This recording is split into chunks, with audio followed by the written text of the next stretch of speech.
تلاوت کرنے کا شرف حاصل کیا ہے، اس میں اللہ رب العزت اپنے قرآن مجید محکم کتاب میں ارشاد فرما رہا ہے ان الذین عند اللہ الاسلام، اللہ کے نزدیک بس دین جو ہے وہ اسلام ہے۔ حقیقتاً دین اسلام ہی ہے، ہمارا بھی عقیدہ ہے، تمام مسلمانوں کا عقیدہ ہے۔ اگر عقیدہ نہیں ہوگا تو پھر وہ مسلمان نہیں۔ اس لیے اس دین پر، اسلام پر ہمیں مکمل طریقے سے عقیدہ رکھنا ہوگا۔ اسلام کا یعنی دین اسلام کی جو بنیاد رکھی گئی تھی وہ جناب آدم علیہ السلام کے پیدا ہوتے وقت ہی رکھ دی گئی تھی۔ تبھی سے جناب آدم سے لے کر اور تمام انبیاء علیہ السلام دنیا میں تشریف لائے اور اسلام کی دعوت دی، اللہ کے دین کی دعوت دی، لیکن کسی نبی کے زمانے میں اسلام مکمل نہیں ہو پایا۔ لیکن ہمارے آخری نبی محمد مصطفیٰ صلی اللہ علیہ وسلم جب دنیا میں تشریف لائے تو دین کامل ہوا، دین مکمل ہوا۔ لیکن عزیزان محترم، دین مکمل ہونے کے بعد بھی مسلمانوں میں 73 فرقے ہو گئے، 73 فرقے بن گئے، یعنی اس دین کو بھی تمام مسلمانوں نے صحیح طریقے سے، صحیح طور پر نہیں اپنایا، اور اس میں 73 فرقے بن گئے، جس میں اہل حدیث، اہل قرآن، حنفی، شافعی، حنبلی، مالکی، دیوبندی، بہت سے فرقے ہیں۔ اس میں ایک فرقہ شیعہ بھی ہے، یعنی اس طریقے سے 73 فرقے بن گئے، اور ہر فرقہ اپنے آپ میں مکمل طریقے سے یہ عقیدہ رکھتا ہے کہ ہمارا فرقہ صحیح ہے اور ہم صحیح دین کی راہ پر چل رہے ہیں۔ لیکن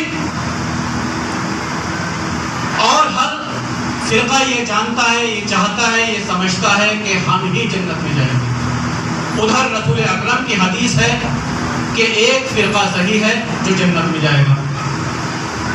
تو اب اگر عقل سالم انسان رکھتا ہے تو اسے یہ سمجھنا چاہیے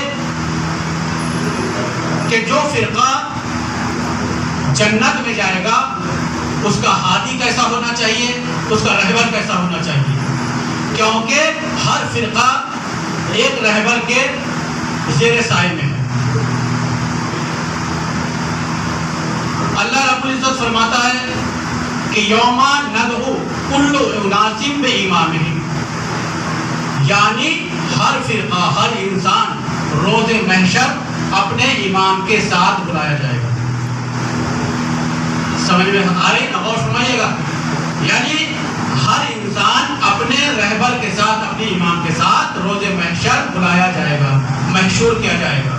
تو اب اگر عقل رکھتے ہیں انسان تو ایسے رہبر کو چننا چاہیے کہ جو اللہ کی طرف سے امام بنایا گیا ہو، جو اللہ کی طرف سے رہبر بنایا گیا ہو۔ ایسا نہیں ہو کہ خود نے اپنے آپ میں رہبر بنا لیا ہو اور اس کے بتائے ہوئے راستے پر گامزن ہو۔ نہیں، اللہ نے جو رہبر بنا کر بھیجا ہو اس کے اوپر عمل کرنا چاہیے۔ جب جا کر جنت کا حقدار بنے گا تبھی وہ امام شفاعت کرنے کے حقدار ہوں گے، کیونکہ امام اللہ کا بنایا ہوا ہوگا تو شفاعت کر سکتے ہیں، اگر خود کا بنایا ہوا ہوگا تو شفاعت نہیں کر سکتے۔ روز محشر جب شفاعت کریں گے تو انسان جنت میں جائے گا، ورنہ ایسا نہیں ہو کہ کسی ایسے کو امام بنا لے کہ وہ خود ہی محتاج ہو شفاعت کا اور اس کی شفاعت کرنے والا بھی کوئی موجود نہ ہو۔ ایسا امام ہونا چاہیے جو شفاعت کرنے لائق ہو، جو شفاعت کرے، شفاعت کا محتاج نہیں ہو۔ تو عزیزان محترم، شفاعت کرنے والا کیسا امام ہونا چاہیے؟ یعنی جب رسول اکرم زمین میں تشریف لائے، یعنی آخری نبی زمین میں آئے، تو اللہ نے آخری نبی کے بعد یہ حکم دے دیا کہ اب کوئی نبی دنیا میں نہیں اتارا جائے گا، اب کوئی نبی نہیں بنایا جائے گا۔ تمام انبیاء، ہر نبی اپنے بعد اپنا جانشین مقرر کر کے جاتا تھا، اپنا رہبر مقرر کر کے جاتا تھا، یعنی لوگوں کا امام بنا کر جاتا تھا، لوگوں کا خلیفہ بنا کر جاتا تھا۔ تو اب اللہ نے حکم دے دیا کہ اب کوئی نبی رسول کے بعد نہیں آئے گا، کیونکہ ہمارے آخری نبی زمین میں تشریف لا چکے ہیں۔ تو اب اللہ نے رسول اکرم کو یہ حکم دیا کہ یا رسول اب پہنچا دیجئے وہ حکم جو میں نے آپ سے وعدہ کیا۔ یعنی اب اللہ رسول کا جانشین بنانے کے لیے یہ حکم دے رہا ہے کہ اب وہ حکم پہنچا دیجئے جس کا میں نے آپ کو حکم دیا ہے۔ اگر وہ نہیں پہنچایا تو آپ نے دین کا کوئی حق ادا نہیں کیا۔ تو یعنی اس کا مطلب یہ ہوا کہ اللہ رسول اکرم کو یہ حکم دے رہا ہے کہ اب مومنوں کا یعنی مسلمانوں کا رہبر آپ بنا کر جائیں گے۔ تو رسول اکرم نے غدیر خم کے میدان میں مولا علی کو ہاتھوں پر بلند کرنے کے بعد یہ بتا دیا کہ میرے بعد یہ جانشین ہے، میرے بعد تمہارا یہ رہبر ہوگا، میرے بعد تمہارا یہ امام ہوگا۔ صلوات بھیجیے محمد۔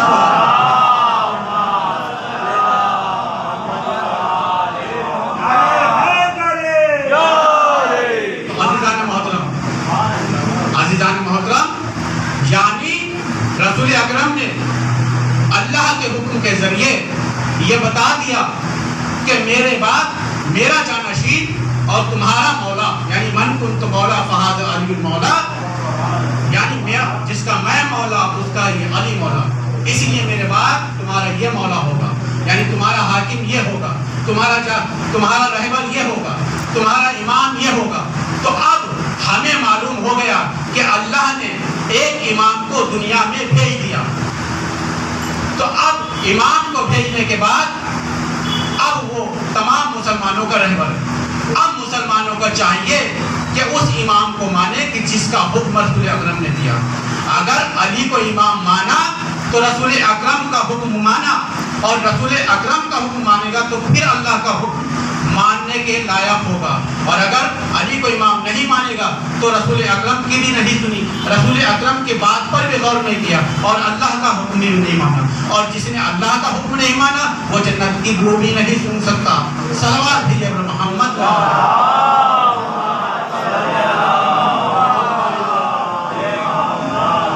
تو عزیزان محترم، امام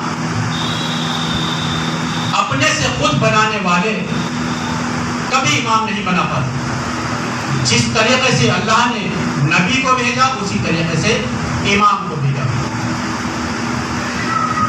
تو امام علی وہ ہے